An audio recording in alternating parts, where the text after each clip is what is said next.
অষ্টম শ্রেণী বাংলা বিষয়ের থার্ড ইউনিট টেস্ট বা থার্ড সামেটিভ ইভ্যালুয়েশন বা ফাইনাল পরীক্ষা যেটা তোমাদের শুরু হয়ে গেছে বা বিভিন্ন স্কুলে শুরু হবে। আজকে আমরা এই বাংলা বিষয়ে মোস্ট ইম্পর্ট্যান্ট প্রশ্ন এবং একটি স্কুলের প্রশ্ন কেমন ধরনের প্রশ্ন আসছে সেটা নিয়ে আলোচনা করব।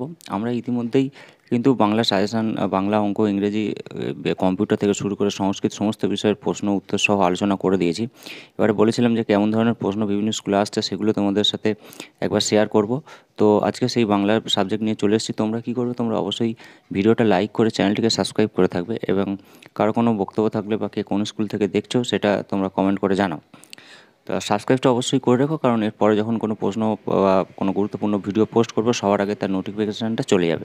তো চলো আমরা যেহেতু এটা 70 নম্বরের পরীক্ষা, তোমরা একটা স্কুলের নাম দেখতে পাচ্ছ, third summative evaluation 2024, full marks 70, সময় 2.5 ঘন্টা, অষ্টম শ্রেণী, সাবজেক্ট বেঙ্গলি।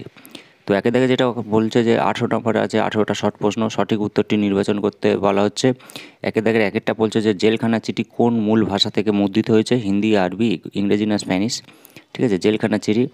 একে দেখে দুইটা বলছে স্বাধীনতা আমার প্রয়োজন, তার যেমন ওদের যেমন তোমার যেমন তাদের তাই যেমন।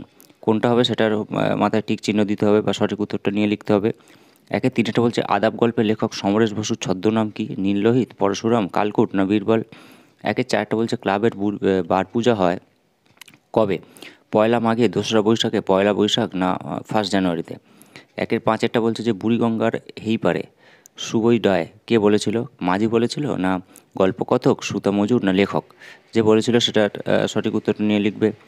একের ছয়টা বলছে সুভা কোন গ্রামে বাস করতো, বনগাঁ, সুতানুটি, চণ্ডীপুর না তেহট্ট। ঠিক আছে, সুভা। এরপর একের সাতেরটা বলছে সুভাষচন্দ্রের পত্রে কোন কবির নাম উল্লেখিত হয়েছে, রবীন্দ্রনাথ ঠাকুর, সুকান্ত ভট্টাচার্য, কাজী নজরুল ইসলাম না সত্যেন্দ্রনাথ দত্ত। এরপর একের আটেরটা বলছে কিছুক্ষণ যেন থামিয়া রয়েছে এ বাড়ির ভালোবেসে, কার কথা বলা হয়েছে, ডাহুকি, বনের পাখিরা, রঙিন মাগিদের না বাতাস। একের নয়টা বলছে রঞ্জন সরকারের সঙ্গে তার ক্লাবের সম্পর্ক কতদিনের, 10 বছর, 15 বছর, 20 বছর না 22 বছর। এরপর একে দশটা বলছে সমস্ত পদে পূর্বপদ ও পরপদের উভয় পদেরই অর্থ সমানভাবে বর্তমান থাকে কোথায়, কর্মধারা সমাসে, বহুব্রীহি সমাসে, দ্বন্দ্ব সমাসে না অব্যয়ীভাব সমাসে। একের 11টা বলছে ওদেরকে এর সাধু ভাষায় রূপটি হলো কি, উহাদের, উহাদিগের, উহাদিগকে না উহার। একের 12টা বলছে যে নীলকণ্ঠ যার, নীলকণ্ঠ ওটা তৎপুরুষ সমাস, দ্বন্দ্ব সমাস, বহুব্রীহি সমাস না কর্মধারয় সমাস। এরপর একের 13টা বলছে সমাপ্ত এই শব্দটিতে কয়টি দল রয়েছে, 4টি, 2টি, 3টি না 1টি। একের 14টা বলছে ব্যাসবাক্যের অপর নাম কি, নির্দেশক বাক্য, পরপদ, বিগ্রহ বাক্য না সমস্ত পদ। একের 15টা বলছে সমাস কথার অর্থ কি, বিস্তার, সমাপ্ত, সংক্ষেপ না মিলন। যেটা সঠিক হবে সেটা তোমরা লিখে নেবে। একের 16টা বলছে ঐতিহাসিক বর্তমানকালের একটু উদাহরণ দাও। একের 17টা বলছে অপু তার বাবাকে কোন বই বারবার কিনে আনতে অনুরোধ করেছিল, অপু তার বাবাকে কোন বই বারবার কিনে আনতে অনুরোধ করেছিল। একের 18টা বলছে অপু কাকে কোথা থেকে শকুনের ডিম এনে দিতে বলেছিল। এরপর কম বেশি 20টি শব্দে যে কোনো 8টি প্রশ্নের উত্তর লিখতে বলা হয়েছে। 8 গুণিতক 1 1 নাম্বার করে আছে 8 নাম্বার। দুইয়ের দাগের একেরটাও দেখো নেতাজি কারা সংস্কার বিষয়ে কোন দেশের ব্যবস্থা অনুসরণ করার পক্ষপাতী। ঠিক আছে, নেতাজি কারা সংস্কার বিষয়ে কোন দেশের ব্যবস্থা অনুসরণ করার পক্ষপাতী। দুই দাগে দুইটা বলছে ঘুরে দাঁড়াও কবিতার শেষে কবি ঘুরে না দাঁড়ালে কী পরিণতি হবে বলেছেন। দুই দাগে তিনেরটা বলছে সুতা মজুরের বুকের মধ্যে টনটন করে ওঠে, এর কারণ কী। দুইয়ের চারটা বলছে তুমি আমায় ফোন করবে কোনো দিন ভাবতেও পারেনি, কে কাকে কথা বলেছে। দুই দাগের পাঁচেরটা বলছে রাজাপ্পা কীভাবে তার অমূল্য টিকিটগুলো সংগ্রহ করতো। দুইয়ের ছয়টা বলছে অনেকগুলো পেট বাড়িতে, কেন কথা বলা হয়েছে। দুই দাগের সাতেরটা বলছে মোদের অস্থি দিয়েই জ্বলবে দেশে আবার বর্জানল, পংক্তিটির তাৎপর্য নির্ণয় করো। দুইয়ের আরেকটা বলা হচ্ছে বাঁদিকে বুক পকেটটা সামলাতে সামলাতে, এখানে বাঁদিকের বুক পকেট বলতে কী বোঝানো হয়েছে। দুই দাগের নয়টা বলছে কেটে পড়ো হিংসুটে, বক্তাকে কাকে এমন কথা বলা হয়েছে।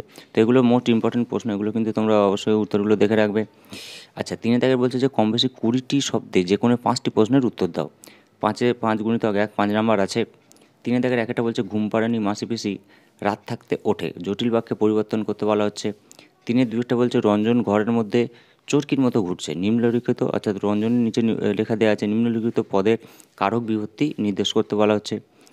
তিনেরটা বলছে সাইকেল রিক্সো ব্যাসবাক্য সহ সমাজ লেখো। তিনের চারটা বলছে তুমি আর কোথায় সরবে, প্রশ্ন পরিহার করে বাক্যটি পুনরায় লেখো। তার মানে এটা প্রশ্নটা বাদ দিয়ে লিখতে বলছে যে তুমি সরতে পারবে না। 3 দাগের 5টা বলছে তুমি আর কোথায় সরবে, প্রশ্ন পরিহার করে বাক্যটি পুনরায় লেখো। একই প্রশ্ন পড়া হয়েছে, যাই হোক। 3-এর 6টা বলছে মাথা শব্দটির বুদ্ধি অর্থে প্রয়োগ করে একটি বাক্য রচনা করো। অর্থাৎ তার অঙ্কে খুব মাথা, এরকমভাবে লিখতে হবে। এবার 4 দাগে পড়েছে কম বেশি 120টি শব্দে যে কোনো 2টি প্রশ্নের উত্তর দাও। 5 × 2 10 নাম্বার পড়েছে। তো 4 দাগের 1-একটা বলছে অ্যালবামটা শক্ত করে জাপটে ধরে হু হু করে কাঁদতে লাগলো। কে কেন এমন করেছিল? ঠিক আছে, অ্যালবামটা শক্ত করে ধরে জাপটে ধরে হু হু করে কাঁদতে লাগলো। 4 দাগে 2-একটা বলছে ধৈর্য না ভাই, ছাইড়া দাও। কে কাকে কেন ধরে রাখতে চেয়েছিল? শ্রোতা কেন কথা শোনেনি? 4 দাগে 3-একটা বলছে যে সুভাষের সঙ্গে মনুষ্যত্বের পানির বন্ধুত্ব কেমন ছিল তা লেখো। ঠিক আছে, 4 দাগে 4টা বলছে রাগে ফুঁসছিল রঞ্জন, এই রাগের কারণ কী? তার এই রাগের কারণ কী? রঞ্জনের রাগের কারণ কী? 5 দাগেরটা বলা হচ্ছে কম বেশি 120টি শব্দে যে কোনো 2টি প্রশ্নের উত্তর দাও। 5 × 2 10 নাম্বার। 5-এর 1-একটা বলছে মাসি পিসি কবিতায় এই মাসি পিসি কারা? তাদের জীবনের কোন ছবি এই কবিতায় তুমি খুঁজে পাও? 5 দাগে 2-টা বলছে স্বাধীনতাকামী মানুষের মুক্তির বাসনা কীভাবে শিকল পরার গান কবিতায় ধরা পড়েছে তা আলোচনা করো। 5 দাগে 3-টা বলছে স্বাধীনতা কবিতায় স্বাধীনতা শব্দের অর্থ কী? স্বাধীনতা কেন প্রয়োজনীয় বলে কবি মনে করেছে? স্বাধীনতা কীভাবে আসবে না বলে কবি বলেছেন? অর্থাৎ 1+2+2 দেওয়া আছে, মোট 5 নাম্বার। এরপর 6 দাগে বলছে কম বেশি 110টি শব্দে যে কোনো একটি প্রশ্নের উত্তর দাও। 4 × 1 4 নাম্বার আছে। 6 দাগেরটা বলছে দেখো ঘন বর্ষার রাতে তালকুড়োতে গিয়ে কাদের কী বিপদ ঘটেছিল? অজয় যাওয়ার আগে কী বলে গিয়েছিল? 6 দাগে 2-টা বলছে যে অপুর গ্রামে কোন যাত্রার দল এসেছিল? অজয়ের সাথে যাত্রার দলের সম্পর্ক কী? অজয় তাকে কেন টাকা দিতে চেয়েছিল? এটাও 1 × 2 আছে, 5 নাম্বার। 7 দাগেটা বলছে কম বেশি 150 শব্দের মধ্যে উত্তর দাও। হাসপাতালের সামনে জোরে মাইক বাজানো অমার্জনীয় অপরাধ, এই মর্মে সচেতনতা গড়ে তুলতে সংবাদ। এরপর 8 দাগে যেটা বলা হচ্ছে যে কম বেশি 220 শব্দে নিচের একটি বিষয়ে প্রবন্ধ রচনা করো। 10 নাম্বারে বিজ্ঞান মনস্কতা ও কুসংস্কার এবং ছাত্র জীবনে খেলাধুলার প্রয়োজনীয়তা। মোটামুটি এই রচনা দুটো তোমরা দেখে রাখবে এবং সমস্ত প্রশ্নের উত্তর যতটা পারবে তোমরা দেখে রাখো। এগুলোই কিন্তু বিভিন্ন স্কুলে ঘুরিয়ে ফিরিয়ে আসছে। আপাতত এটুকু শেষ করছি। তোমরা অবশ্যই চ্যানেলটিকে সাবস্ক্রাইব করে রেখো। উত্তর যদি প্রয়োজন হয় অবশ্যই কমেন্ট করে জানাও। স্কুলের নামটা অবশ্যই লিখে রেখো। সবাই খুব ভালোভাবে পরীক্ষা দাও। ধন্যবাদ।